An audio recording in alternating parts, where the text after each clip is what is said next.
macam mana nak bagi korang terinspirasi sentiasa bila korang yang tengah kurus sekarang.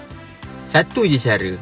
Korang ambil gambar banyak-banyak yang korang tengah badan besar sekarang. Korang buat video banyak-banyak yang tengah badan besar sekarang. Nanti bila korang dah kurus, korang tengok balik, korang tatap balik. Waktu tu baru korang rasa macam korang dah berjaya. Korang dapat menghargai diri korang yang sekarang. Jangan kembali seperti dulu balik. Sebab tu saya pun selalu buat macam tu juga. Saya simpan gambar lama-lama saya.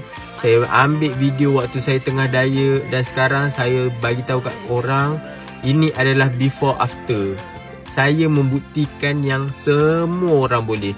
Kalau nak kata saya muda, saya tak muda pun. Saya pun dah bayar-bayar korang juga. Tapi kalau saya boleh kurus dengan sihat, korang pun mesti boleh.